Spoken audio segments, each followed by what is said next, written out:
Mengapa kita harus merayakan 7 minggu sengsara? Bukan karena kalender gerejawi. Kenapa harus menetapkan 7 minggu, sedangkan minggu Advent hanya 4 di Natal? Maknanya sangat penting Bapak Ibu Saudara. Sepanjang tunggu minggu itu kita ibadah sambil merenungkan peristiwa 2000-an tahun yang lalu. Setelah orang makan roti dan anggur, ingat dulu Yesus mengorbankan darahnya di Bukit Golgota. Tubuh yang tercabik-cabik, darah yang bercucuran. Kita hanya bukan kalender gerejawi ya. Setiap minggu kita ibadah merenungkan pengorbanannya, penderitaannya, disakiti, tapi semuanya untuk keselamatan dunia. Semua untuk keselamatan kita. Kita diperdamaikan dengan Allah hanya karena pengorbanan. Jadi darahnya itu mahal, saudara. Saya mau bayar dengan apa? Tumpuk harta kekayaan uang juga tidak mampu bayar darah Kristus itu. Hanya dengan melakukan apa yang Tuhan perintahkan. Sebab itu khotbah dari Zakaria pasal 7 ayat 1 14 sampai 14 itu ibadah yang sejati. Ya. Triwulan pertama Januari sampai Maret adalah mengajarkan setiap firman Tuhan itu harus ada pembaruan. Orang Kristen yang dengar firman Tuhan itu harus merubah dari cara hidup yang lama. Makanya sinode angkat itu tema pembaruan, tema besar. Tapi sepanjang triwulan pertama sampai Maret itu pembaruan dalam diri manusia itu yang harus dengar firman dan dia harus diperbarui. Ya. Apa itu ibadah yang sejati? Kita mempersembahkan ibadah sejati seperti apa? Kalau kita baca di Roma pasal 12 nasihat Rasul Paulus jelas sekali, Roma 12 ayat 1. Karena itu saudara-saudara, demi kemurahan Allah aku menasihatkan kamu supaya kamu mempersembahkan tubuhmu sebagai persembahan yang hidup, yang kudus dan berkenan kepada Allah. Itu adalah ibadahmu yang sejati. Ibadah sejati adalah ibadah menggambarkan tubuh sebagai persembahan yang hidup, khusus yang berkenan kepada Allah. Jadi memuliakan Allah tidak hanya saya mengikuti ibadah rajin datang ke gereja, tidak. Tapi dalam seluruh aktivitas kehidupan kita itu, kita harus mempersembahkan yang benar kepada Tuhan. Kaki melangkah, tangan bekerja, mulut berkata, berbicara, hati, semuanya untuk memuliakan Tuhan. Itu adalah ibadah yang sejati. Bukan saya rajin gereja, orang lihat tiap hari sama masuk gereja sudah ibadah. Tidak, dalam seluruh aktivitas kehidupan kita di tengah-tengah masyarakat, di tempat kerja, dalam segala aktivitas. Mempersembahkan terbaik itu. Tidak masuk ambil bagian dalam kumpulan pencemooh. Hal-hal yang disitu ibadah yang sejati. Ibadah yang sejati itu ketika saudara menjaga tubuh dan hidup saudara agar tetap kudus sehingga berkenan kepada Allah. Dia jaga diri betul itu. Ujung rambut sampai ini itu hanya untuk kemuliaan Tuhan. Tubuh dan hidup yang kudus itu berarti saudara tidak mencemari dengan dosa. Saudara tidak merusak tubuh bait Allah dalam diri ini dengan memakan makanan yang tidak benar, minum mabuk, tidak bisa. Tubuh yang tempat kediaman Roh Kudus. Narkoba, ganja, ekstasi, tidak bisa hal-hal itu kita masukkan dalam tubuh, sebab dalam tubuh Roh Kudus yang tinggal. Itulah sebabnya pembacaan kita hari ini adalah latar belakang bagaimana orang Israel selesai pembuangan di Babilonia dan Persia. Di zaman Raja Koresi suruh mereka pulang kembali ke negerinya, Yerusalem. untuk membangun bait Allah. Satu pembebasan yang hampir 70 tahun di perantauan, dibuang mereka, menangis air mata. Tapi begitu Raja Koreshi naik tahta, orang bilang Koreshi itu seperti juru selamat. Penderitaan Israel ketika dia umumkan, bangsa Israel silakan, seruan raja boleh pulang kembali ke negerinya untuk bangun bait Allah. Allah pakai Raja Koreshi.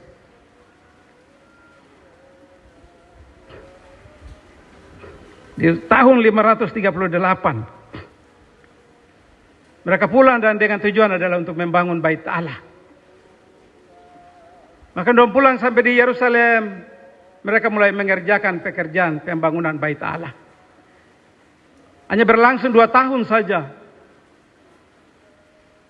Tidak tahu antara apa, ada pro dan kontra pekerjaan itu mereka baikan. Kalau kita baca di Hagai pasal 1 jelas sekali. Pekerjaan pembangunan mereka hentikan lagi. Sudah tidak bangun lagi. Itulah sebabnya firman Tuhan datang lewat Maliaki, lewat Sakaria, lewat Hagai. Lewat Hagai dan Sakaria. Hagai itu imam yang sudah tua, nabi yang sudah tua. Kalau Sakaria yang masih muda sekali. Mereka dua memberi semangat, motivasi kepada bangsa Israel untuk membangun kembali. Dan pekerjaan itu mereka selesaikan di tahun 516 sebelum Masehi. Itulah sebabnya setelah pekerjaan selesai, Koreshi sudah turun tahta diganti oleh Raja Darius. Darius melanjutkan kekuasaan Asyur. Maka dalam pembacaan kita tadi, ya, di mana firman Tuhan datang kepada Sakaria di tahun yang keempat zaman Raja Darius, atau sekitar tahun 518, bulan ke-9 Kislev. Kislev itu dalam penanggalan orang Ibrani itu bulan ke-9. Kalau kita di sini bulan September, tapi bagi orang Israel bulan ke-9 itu pertengahan bulan November dengan Desember. Penanggalan Ibrani mereka, kalau kita hitung dari tanggal 1 sampai 15, mereka tidak. Hitungnya dari tanggal 15 sampai tanggal 15. Makanya mereka bulan ke-9 bagi mereka itu bulan pertengahan November dengan Desember. Ya. Di bulan itulah ketika dalam pembacaan kita baca tadi orang-orang dari Betel, mereka datang mengutus Sareser dan Regem Melek. Ya. Dan beberapa orang itu datang untuk menanyakan kepada imam dan para nabi yang bertugas di bait Allah. Ya. Betel yang terkenal dulu. Betel sangat penting dalam orang Israel. Tempat pertama sekali Tuhan Allah menampakkan diri dengan Abraham. Waktu dia injakan kaki di tanah Kanaan, Tuhan berfirman, tempat yang kau beri adalah tempat yang akan kuberikan kepada keturunanmu, Kanaan. Nah, sekarang kita tahu tanah perjanjian. Betel juga terkenal karena di Betel di mana Yakub bermimpi pada malam hari waktu dia tidur lari dari Esau, yang dia lihat tangga naik dari bumi sampai ke surga dan ada malaikat yang naik turun. Jadi tempat itu cukup tempat sakral, tempat yang kudus. Betel terkenal karena Deborah dengan Samuel juga melayani Tuhan sebagai nabi di Betel. Ya. Tapi Betel di zaman Rehobiam justru waktu dia membangun patung lembu, seluruh ibadah-ibadah itu sudah berubah jadi mereka menyembah berhala. Jadi Betel tempat terkenal pada waktu itu. Itulah sebabnya orang-orang Betel mereka datang untuk menanyakan, setelah mereka sudah membangun bait Allah, apakah budaya-budaya yang dulu mereka masih bisa lakukan ibadah dan puasa sebagai umat Israel, ya. Mereka ini yang kemudian datang dan untuk melunakkan hati Tuhan dalam pembacaan yang kita sudah baca tadi, ya. Pembacaan yang sudah di ayat 2, 3 dan 4, ya. Dalam hal ini mereka meminta petunjuk daripada para imam Allah semesta alam dan juga kepada para nabi Bagaimana di ayat 3? Apakah perlu mereka berpuasa? Ya. Dalam bulan kelima, ya, bulan kelima dalam hitungan atau bulan Ab dalam pembacaan firman tadi, bulan Ab itu adalah bulan kelima di Israel, adalah bulan pertengahan antara bulan Juli dengan Agustus, ya. Itu kalender penanggalan Ibrani, ya. Jadi di bulan-bulan itu mereka datang, ya. Hal yang biasa mereka lakukan seperti dulu, hal yang dianggap mungkin baik. Mereka datang tanya untuk bagaimana mereka bisa lakukan itu. Tapi apa firman Tuhan di ayat 4 sampai 7 di luar dari pikiran orang-orang Betel ini? Ya. Adakah kamu sungguh-sungguh berpuasa untuk aku? Merespon pertanyaan orang utusan-utusan dari Betel ini. Ya. Tuhan semesta alam atau penguasa alam bersabda kepada Sakria, kau kasih tahu. Yang dikasih tahu di ayat yang kelima yang tadi kita baca itu. Katakanlah kepada mereka seluruh rakyat negeri dan kepada para imam demikian. Ketika kamu berpuasa dan meratap dalam bulan yang kelima dan yang ketujuh selama 70 tahun, adakah kamu sungguh-sungguh berpuasa untuk aku? Tuhan tahu cara kita ibadah. Tuhan rajin ibadah, Tuhan rajin gereja. Tuhan lihat bagaimana kehidupan kita di luar sana. Itu yang dia menegur dalam firman ini. Ayat kelima itu. Ya. Pernyataan ditujukan kepada rakyat dan para imam, para nabi. Apakah tindakan meratap ini yang dilakukan adalah sungguh-sungguh berpuasa kepada Allah? Pertanyaan ini mengandung makna bahwa praktek meratap dan puasa mereka lakukan hanya bersifat hanya hampa, tidak punya arti apa-apa. Puasa dan ratapan itu hanya formalitas saja, sungguh-sungguh munafik. Kamu puasanya untuk memuaskan diri sendiri saja. Ya. Puasa yang baik seperti apa kalau kita baca dalam Matius pasal 6 ayat 16. Ya. Ya bukan orang muslim saja puasa, kita juga puasa. Satu hari kita bisa puasa, tapi Tuhan ajarkan tentang puasa adalah tidak boleh bicara sama orang lain. Saya ada puasa ini. Tidak boleh. Tuhan saja yang tahu bahwa saya ada puasa. Tuhan Yesus bilang, kalau kamu puasa, jangan mukamu kelihatan kamu muram. Seperti orang ada sakit, orang yang ada lemah. Tidak boleh. Kamu harus cuci mukamu. Supaya kelihatan berseri. Tapi Bapamu tahu bahwa kamu sedang berpuasa. Pertanyaan Tuhan di ayat 6. Kita lihat Tuhan mempermalukan mereka. Ya. Tuhan katakan di ayat 6 tadi. Dan ketika kamu makan dan ketika kamu minum. Bukan kamu makan dan minum untuk dirimu sendiri.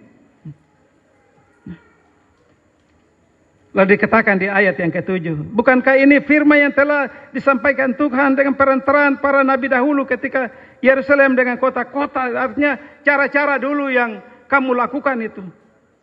Kamu bisa koreksi. Benar atau tidak. Waktu mereka adakan perjamuan makan malam.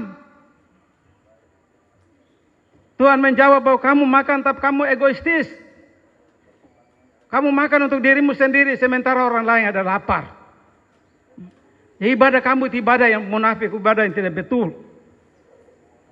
Kamu berpesta pora di rumahmu makan kenyang-kenyang, tapi tetangga di sebelah ada lapar. Pembacaan firman Tuhan kemarin tuh, Paulus menegur orang-orang di Korintus itu. 1 Korintus 11 ayat 20 sampai 22. Kamu bawa makanan dari rumah, ya. Kamu makan sampai kenyang, sampai kamu mabuk.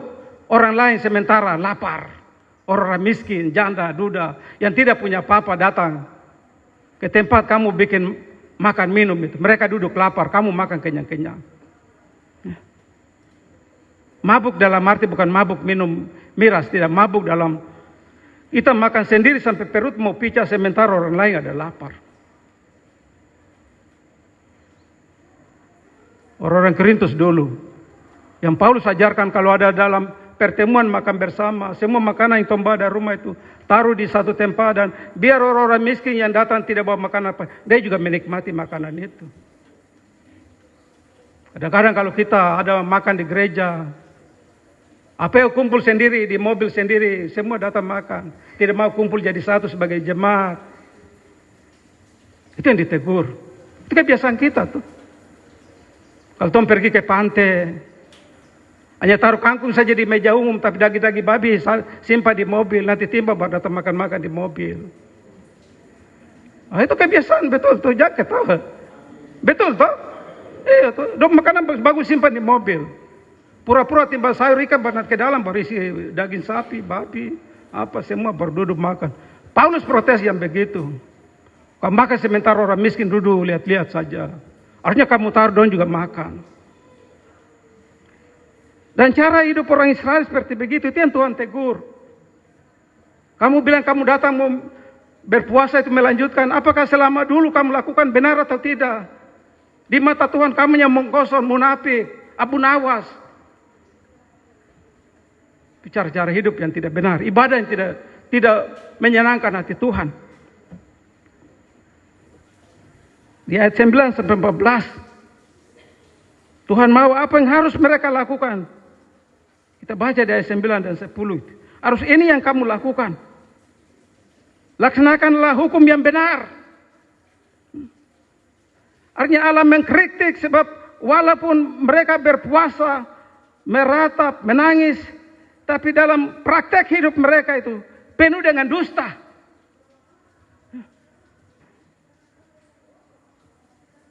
Datang rajin gereja, tapi dalam kehidupan di lingkungan itu penuh dengan dusta, munafik. Tidak ada kasih dalam diri. Tunjukkanlah kesetiaan dan kasih sayang kepada masing-masing adalah kepada sesama. Hentikan sikap egoisme, ingat diri sendiri, mementingkan diri sendiri, pikir diri sendiri, dan tidak sedia kepada Tuhan dan sesama. Hentikan cara-cara itu. Tuhan tidak bisa menutup mata dan bilang, di depan saya tidak ada orang miskin, di belakang saya tidak ada. Semua orang ada di sekitar kita. Kadang-kadang kita seperti begitu. Ini juga ibadah. Ketika kita berbuat baik kepada sesama adalah ibadah yang benar, yang diminta oleh Tuhan. Janganlah kamu menindas janda, anak yatim piatu, orang asing dan orang-orang miskin. Cuek, masa bodoh, tidak boleh. Itu Tuhan menegur cara hidup Israel. Maka di hukum Taurat yang diberikan pada Musa itu, janda dengan duda jangan dipersulit. Kalau dia datang meminta pinjam uang, jangan kau kasih bunga, itu hukum Taurat. Oh, oke, kau pinjam tapi bunganya sekian. Untuk janda dan duda tidak boleh. Anak yatim, orang miskin tidak boleh ada bunga. Bangsa Israel, mereka mematuhinya. Dan selama 1 tahun kalau dia tidak bayar, kau harus hapus dia punya utang-utang itu. Tapi kalau ton terada utang itu kejar-kejar sampai. Iya. Ini firman Tuhan. Janda, duda, anak yatim piatu, orang miskin itu, Allah punya biji mata itu selalu memperhatikan mereka tiap hari. Kalau kita menyiksa mereka, dibilang jangan ambil kesempatan dari mereka untuk demi keuntungan dirimu. Orang susah kau pekerjakan untuk memajukan kau punya pekerjaan, tapi kau tidak pernah melihat mereka secara baik. Itu berdosa. Karena mereka adalah orang-orang yang Tuhan sayangi. Tapi juga janganlah merancang kejahatan dalam hatimu terhadap masing-masing. Orang ada baik-baik tinggal dengan kita, kita sudah niat jahat pada orang, tidak boleh. Ya. Senyum dengan seseorang, bersalaman dengan seseorang, tertawa dengan seseorang, tapi dalam hati, aku siapa jadi? Orang Kristen tidak boleh begitu. Pakai hati belas kasihan Yesus yang mengasihi semua orang. Tidak boleh ada tembok-tembok perbedaan dalam kehidupan kita. Cara hidup orang Kristen harus begitu. Cara orang Israel seperti itu yang ditegur, firman Tuhan datang lewat Sakaria ini. Kamu datang minta kamu beribadah, tapi kamu punya cara pekerjaan tidak benar.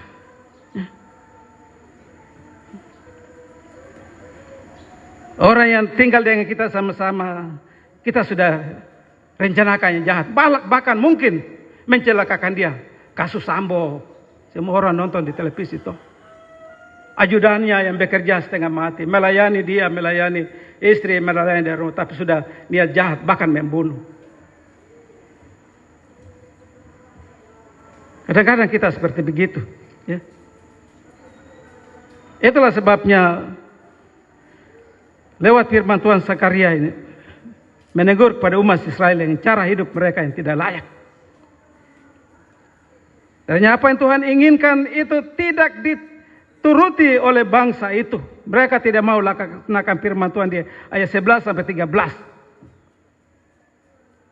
Kepala mereka keras seperti batu amril. Batu amril itu batu di perjanjian lama yang sulit dipecahkan. Itu batu yang paling keras sekali. Dengan benda keras apa kita tumbuh juga tidak bisa pecah. Itu bangsa amril. Dan Tuhan bicara bagi bangsa Israel seperti begitu. Kepala keras, tengkuk keras. Susah mau diatur. Tidak mau bertobat. Hidup dengan cara begitu. Firman biar dikasih tahu juga tidak ada perubahan. Mudah-mudahan kita kelakuan tidak seperti batu amril ya. Begitu sulit untuk hati dan pikiran mereka yang keras. Atau mereka tutup mata, tutup hati, tutup telinga untuk mendengarkan firman. Untuk apa hari Minggu saya datang ke gereja? Firman selalu menegur ketong. Firman selalu menyinggung ketong. Lebih saya tinggal di luar aman. Ini orang-orang yang bodoh. Yang tidak mau ditegur oleh Tuhan. Nanti pendeta menyinggung, majelis menyinggung, bilang, terlalu menyinggung ketong. Padahal justru kita terima kasih ketika firman mengoreksi diri kita. Terima kasih Tuhan, firman hari ini mengoreksi saya. Saya bisa berubah. Kadang-kadang justru firman mengoreksi kita marah-marah. Oh, jangan harap saya mau datang ibadah lagi. Tidak bisa cara itu begitu. Ibadah sejati bukan seperti itu.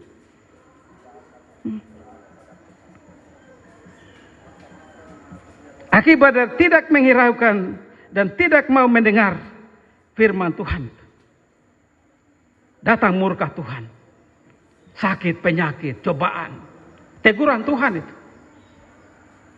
Tuhan bilang sakit penyakit dari mana? Itu karena kita tidak mempersembahkan ibadah secara baik. Segala macam kesusahan itu menimpa kita.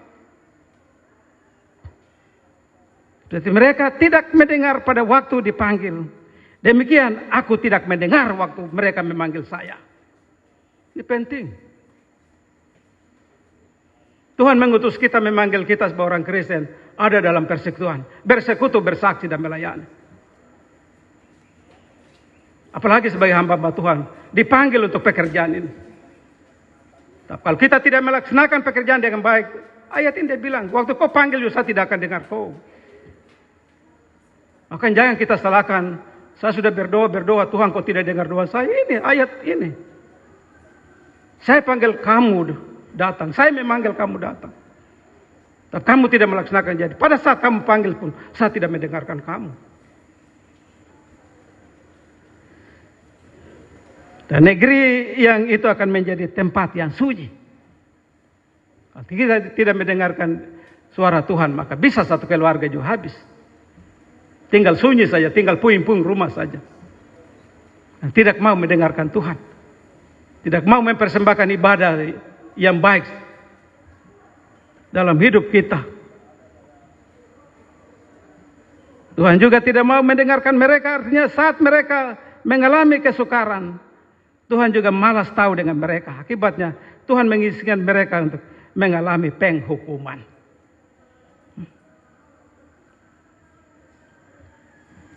Itulah sebabnya kalau kita baca di ayat 14 itu, Israel dibuang itu karena itu. Ayat 14. Mereka dibuang ke tempat yang mereka tidak mengenal orang itu.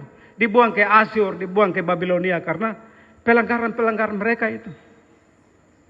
Tidak mau mempersembahkan ibadah secara baik. Dibuang ke sana. Tapi Allah pengasih penyayang. Walaupun dia buang pada waktunya.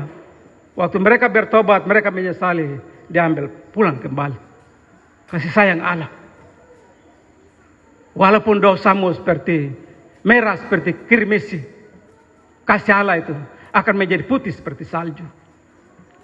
Walaupun dosamu seperti merah seperti kain kesumba, akan menjadi putih sebagai bulu domba. Itu janji Tuhan.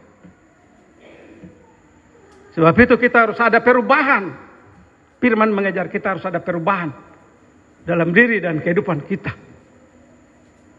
Saya boleh datang rajin ibadah tiap hari Minggu, tapi di dalam pelayanan di rumah saya juga mempersembahkan ibadah yang baik.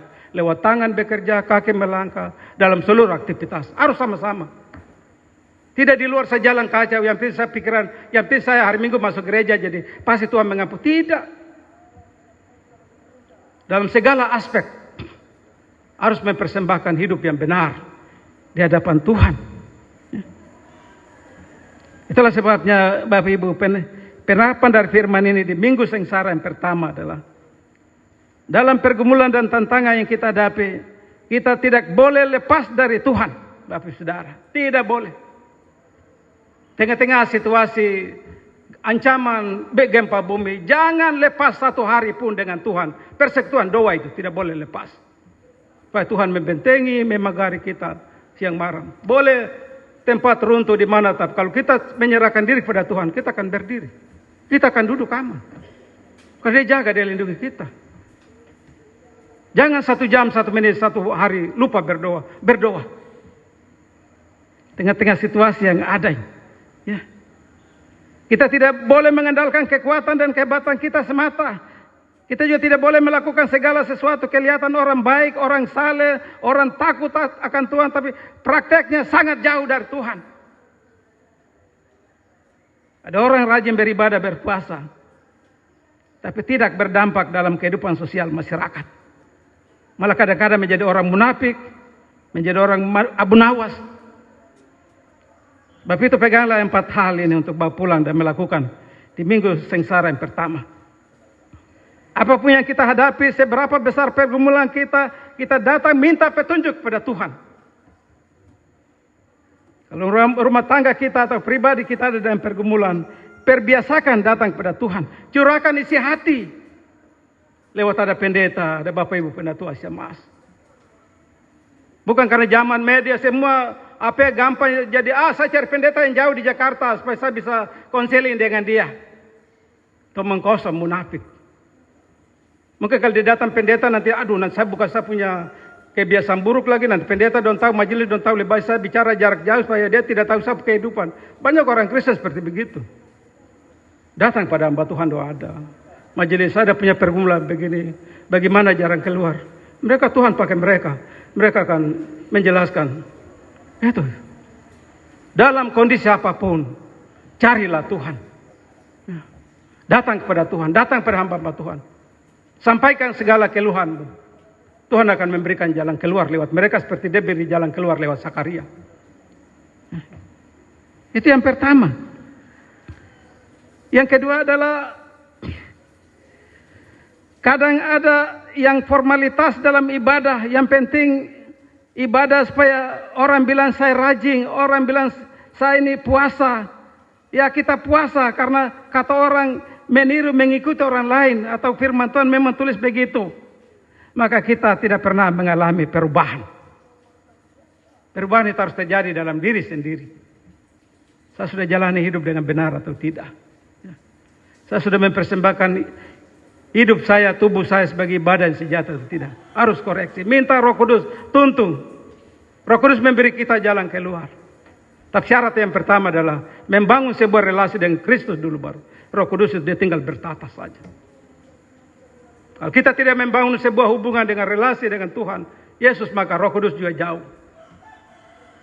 Sama makan roti dan anggur berarti Tuhan kau bertahta tinggal dalam hidup saya supaya Roh Kudus menguasai supaya seluruh jalan hidup saya adalah benar di hadapan-Mu.